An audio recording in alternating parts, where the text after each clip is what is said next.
Ms. Haverford, your daughter is filing for joint guardianship and back pay of support. I blinked. The words felt like they came from another room, another life. The attorney, young, polished, detached, slid a file across the table toward me like I was signing for a package, not a child. And Jenna? She didn't even flinch.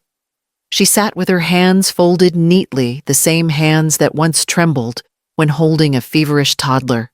Now they were manicured, motionless, indifferent. I hadn't seen her in 12 years. Not since that rainy afternoon when she dropped Leo off with a duffel bag, said just for the weekend, and drove off without looking back. I waited 3 weekends. Then I stopped counting. Now she sat across from me like nothing had happened, nodding along as the lawyer spoke legalese restoration of parental rights, retroactive calculation of child support, co-ownership of the minor's intellectual property. I glanced at Leo. He didn't look up. He was scrolling on his tablet earbud, in one ear, legs crossed calmly. At 17, he looked older than she did. Older than I felt. The attorney continued, "If you'd like to respond formally, we'll require your signature here to acknowledge receipt of—" "I'm not signing anything yet?" I said, my voice steady but thinner than I liked. Where was she when he couldn't speak? When he needed therapy 3 times a week? When he screamed at his own reflection for a year? Jenna's lips parted slightly. Not to speak just enough to look offended. She leaned forward a little, smoothing the front of her blouse. "I had reasons, Mom," she said quietly. "It was complicated. I wasn't ready. And now I asked. Now that he's worth something?" She didn't answer. Leo tapped his screen twice. A soft chime. Then he looked up directly at her. "You're late," he said. "And I'm busy." He stood, unplugged his charger, and walked out. I didn't follow him. I just sat there staring at the file with my name on it, wondering how much of Leo they thought they could take back. I didn't know what I was doing when Jenna left. Leo had just turned 5, and I still remember the way he pressed his palms flat to his ears when the door shut behind her. He didn't cry. He didn't ask where she went. He just crouched beside the washing machine, rocking slowly over and over until the sun went down. I learned quickly that silence wasn't empty in our house. It was everything. He didn't like ticking clocks, buzzing phones, or sudden footsteps. I removed every light with a flicker, every shirt with a scratchy tag. The microwave went next. Then the doorbell. We moved through days like a pair of shadows, him gliding from room to room, me adjusting our orbit around the things he could handle. It wasn't a burden. It was ours. Leo never asked for toys. He asked for patterns, puzzles, grids. He lined up crayons by shade, arranged books by ISBN, solved Rubik's cubes without a guide. And one day when he was 9, I found him staring at a broken lamp with a screwdriver in his mouth and a laptop full of code on the floor. "It doesn't work right," he said. "But I can make something better." He did. And he never stopped. By 12, he was building programs that kept his school's computers from crashing. By 14, he had designed an algorithm to verify timestamps across different platforms, a solution that would end up saving corporations millions in fraud prevention. He never advertised it. He just uploaded it, let it run quietly, and waited. When the email came, an offer 7 figures. I nearly dropped my tea. "They want it," Leo said, without looking up. "But they don't know what it is." I sat beside him at the kitchen table, folded my hands, and smiled. "Let's make sure they never forget." He nodded once, then returned to typing. I watched the screen fill with lines I didn't understand, but I understood the way his shoulders settled when I stayed close. And I remembered what it felt like when someone didn't. The email came late on a Thursday. I remember because Leo was in the garage soldering a small circuit board, and I had just made toast. Subject line, Leo's future. There was no "hello, no how have you been?" Just a blunt message, 6 sentences long, asking to discuss next steps in Leo's development. The tone read like a newsletter from someone who'd never changed his bedsheets. I didn't reply. I didn't have to. 3 days later, the subpoena arrived by certified mail. She showed up the following week. Not alone. A woman in a gray blazer stood beside her folder in hand. I opened the door without saying a word. Jenna's face was familiar in outline, but wrong in color. Her hair lighter, her skin more polished. Her eyes darting in every direction but mine. "Hi, Mom," she said. "Like we'd spoken last week. You look the same." I stepped aside. She walked in like she still had a key. Leo was on the couch, earbuds and fingers moving in the air like he was coding something on muscle memory. He paused when he saw her.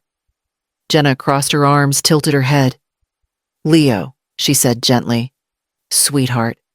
He looked at me, then at her, then back to me. "I don't know her," he said flatly, and walked to his room. The silence that followed was louder than anything I'd heard in years. Jenna turned to me. "He's confused. He needs structure, someone who can really advocate for him." Her voice was smooth, practiced. She didn't even blush. She talked for 20 minutes about Leo's trajectory, about press coverage, and intellectual property, about branding potential. She never once asked about his comfort, his routines, his fears. She didn't ask what made him laugh. She asked what he'd signed. That night, after Leo went to bed, I sat on the laundry room floor with the dryer humming beside me. I pressed my knees to my chest and stayed there until my spine ached and my throat felt empty. The next morning, I found Jenna in the kitchen, flipping through Leo's documents like they were hers. Miriam didn't bother softening her tone. She closed the folder Jenna's lawyer had sent over and tapped it once with the end of her pen. "She's not here for Leo," she said. "She's here for the money." I felt the words settle on my skin like cold water. Miriam slid another document toward me, Jenna's petition for co-guardianship. In bold letters across the top, reunification plan. I almost laughed. Jenna hadn't spent 12 minutes with Leo in the last decade, let alone 12 months. "She's alleging financial mismanagement," Miriam continued. "Claims you've withheld resources meant for him." I stared at the neatly typed accusations. Each one felt like a slap, careless, precise, and somehow rehearsed. Then came the worst part. And she submitted support records. Miriam's expression tightened. Claims she's been sending monthly contributions since he was 6. She opened a separate file, screenshots of money, orders, transfers, dates, spanning more than 10 years. Perfectly spaced, perfectly aged. I gripped the edge of the chair. She never sent a cent. Not even a birthday card. "I believe you," Miriam said. But believing isn't enough. She kept receipts. They look real. My stomach twisted. I could hear Leo in the hallway shifting his weight from one foot to the other. He always stood like that when he was listening. "What happens if we lose?" he asked, voice steady. Miriam turned toward him. She didn't lie. She could gain partial legal access. And because you're still a minor, she could petition for financial control. Leo blinked once. Slowly. Like he was filing the information away. "Control," he repeated. "Yes," Miriam said quietly. He nodded almost to himself. "Then let her talk." Miriam frowned. "Leo, this isn't something we can ignore. She's creating a narrative." "I know," he said. "And she'll keep talking until she thinks she's right." He stepped into the room, fully hands in his pockets, eyes clearer than mine felt. "When people lie," he said, "they always leave patterns." I didn't know what he meant, not yet, but he walked past me and sat down beside Miriam, calm as Riverstone, as if he already had a plan forming. Jenna showed up in heels. Not high ones, but enough to click against our porch like she was entering a gallery. Her lawyer trailed behind, clipboard in hand, already glancing at the baseboards. "This is purely observational," she said. just to document Leo's living conditions. I didn't respond.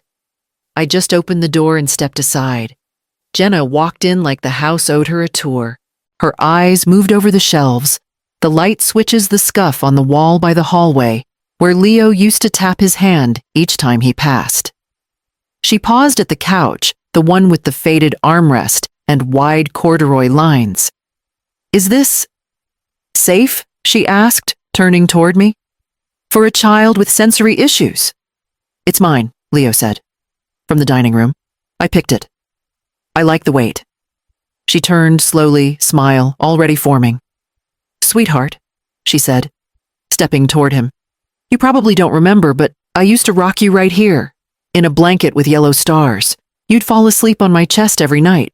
Leo's expression didn't change. "No," he said. "You didn't." The lawyer scribbled something down. Jenna didn't blink, just pivoted toward the desk, like she hadn't been dismissed. There were papers there, neatly stacked drafts of Leo's next module password logs, handwritten sequences. She brushed the edge with her fingers casually, like she might straighten them. Or take one. I crossed the room before I realized I'd moved. "Those stay where they are," I said. "Oh," she said lightly. "Of course." She walked on, but her eyes kept darting at the ceiling fan, the floor, the kitchen counter, the calendar marked with Leo's therapy dates and product release targets. Nothing escaped her inspection. By the time she left, I felt like we'd been measured and weighed. Leo didn't say anything until the door closed. "She doesn't remember this house," he said quietly. "But she wants it." I nodded, locking the door behind them. "She's not here to visit," I murmured. "She's casing the place." And Leo turned toward his room without another word, already pulling up his program. Leo never liked writing by hand. He said paper could be smudged, torn, lost. It doesn't listen the same way he once told me, but code that listened. It logged. It remembered. After Jenna's visit, I found him in his room, surrounded by monitors, the soft hum of his system filling the air. His fingers moved steadily, tapping rhythms into the keyboard like he was speaking to something that already understood him. He didn't look up when I entered. "I didn't think we'd need it," he said. "But I kept it anyway. Need what I asked." He turned one monitor toward me. On the screen, folders, hundreds of them, each with a timestamp, each encrypted, each labeled with some small part of our lives.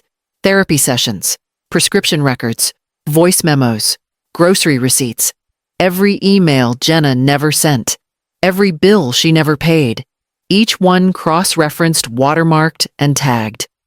All of it. "I call it Truth Record," Leo said. "It's a feature on the platform. Was going to release it in the next update."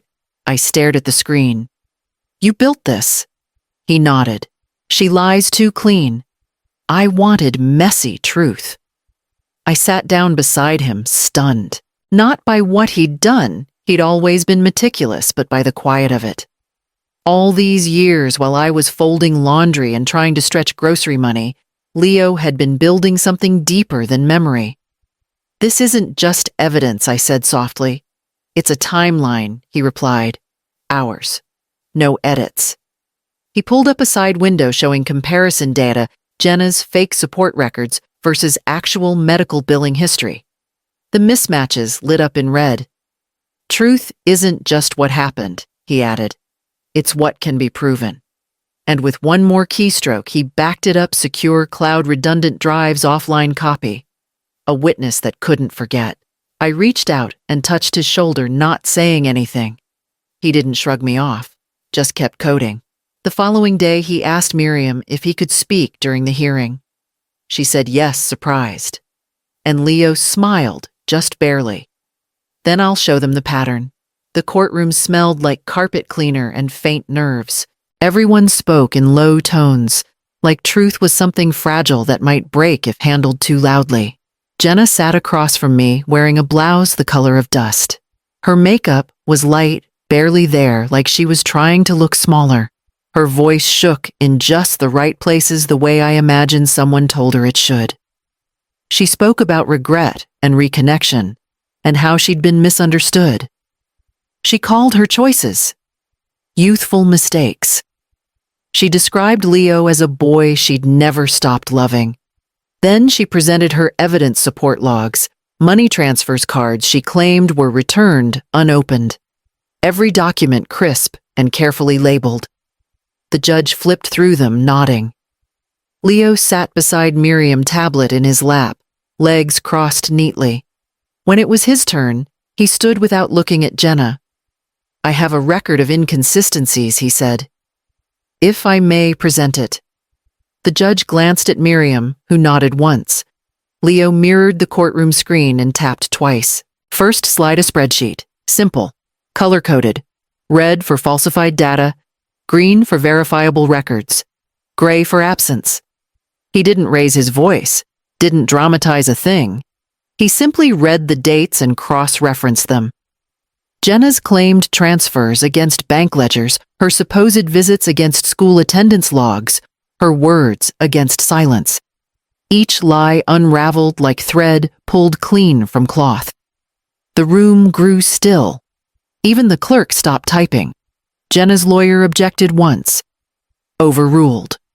Leo ended with a line of code his own, showing how his platform identified inconsistencies in transactional narratives. "I built this when I was 14, he said, to help people find what's real." The judge didn't ask for clarification. He didn't have to. I didn't speak the entire time. Just sat beside Leo, hands folded, watching him speak truth in the language that never failed him.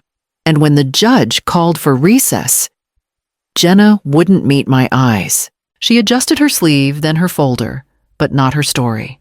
Leo leaned back in his chair, calm as ever, and asked if he could return home to finish a patch update. The judge returned after a short recess, glasses.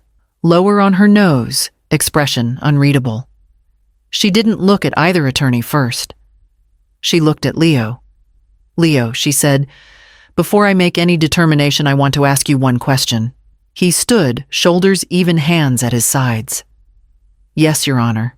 Do you feel safe with your grandmother?" There wasn't a pause, not even a breath between the question and his answer. "Yes, always." The judge nodded once, a small, deliberate gesture as if she'd been waiting for something simple amid all the documents and performances. She turned a page in front of her, then cleared her throat.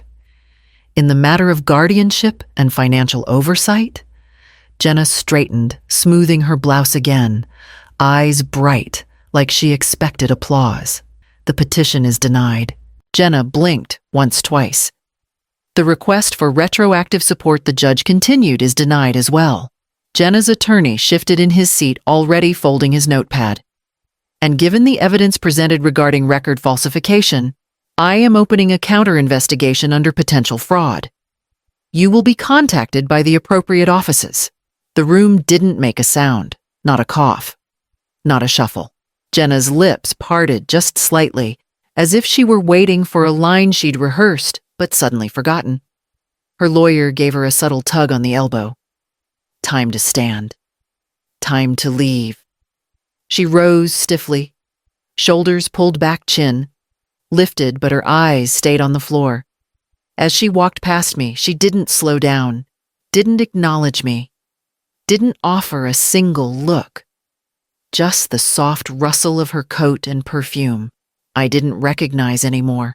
Leo, however, turned his head toward her. He watched her pass, expression blank, steady. Then he looked away, gaze finding the window instead, as though she were already gone. He didn't smile. He didn't gloat. He didn't need to.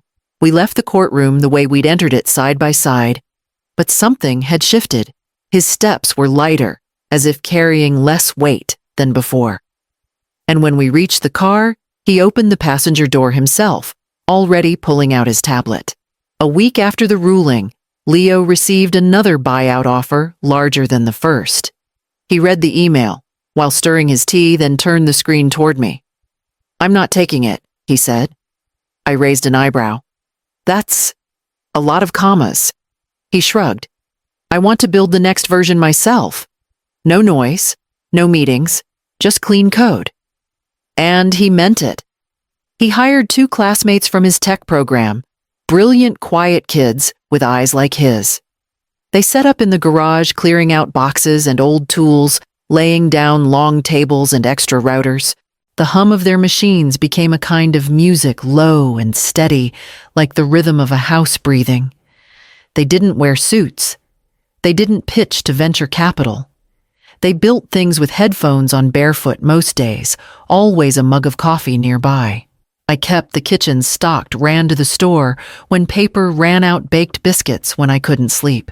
Sometimes they'd wander in, thank me softly, then disappear back into their work like sleepwalkers with a purpose. I didn't ask what they were making. I didn't need to. One morning, while wiping down the counter, Leo tapped my shoulder. He held up a small frame, wooden, simple, and freshly printed. "Here," he said. "It's official." The paper inside read, "Trust Architect, Corliss Haverford." My chest went still for a second. I took it in both hands, tracing the print with my thumb. It's not just the tech, he said. It's the way we built it, the way you protected it. I didn't hang it in the living room or over the mantel. I put it by the back door where I leave my keys, where Leo once left his tiny shoes with the laces tied in knots. Not for visitors, for me. And that night, while the boys debugged something in the garage and the windows fogged from the kettle, I stood by the door and looked at the frame again, remembering every small, quiet decision that made the foundation unshakable. The letter arrived without ceremony.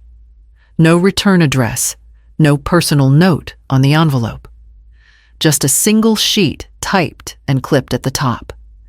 Subject request for limited visitation. I read it aloud at the kitchen table while Leo stirred peanut butter into his oatmeal like nothing about it could reach him. She wanted supervised meetings, short, structured visits. To reintroduce herself. That was the phrase she used, as if he were a stranger she hoped to date. Leo didn't stop stirring. He didn't sigh. He didn't even blink. "If she comes," he said, "I won't speak." I folded the letter in half, then again, and slid it into the drawer by the stove, the one where coupons and outdated warranties go. I didn't say yes or no. I didn't need to. That evening, we sat on the porch as the last bit of light stretched over the grass. Leo didn't bring his tablet. Just a glass of water and that calm way of sitting that always made me breathe a little slower.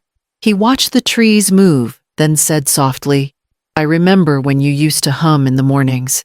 I turned toward him. "You never said that before." "I was busy," he said, "watching you stay." The words didn't land with weight.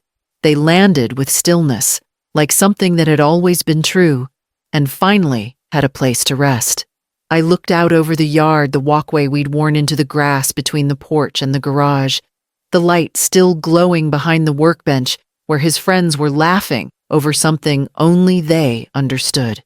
Leo stayed quiet beside me. There was nothing left to defend, no case to fight, no door to watch. Just the boy who hadn't needed noise to know love. And the home we'd built, not out of spite, not out of blood, but out of every ordinary, invisible decision that had held him until he was strong enough to hold himself.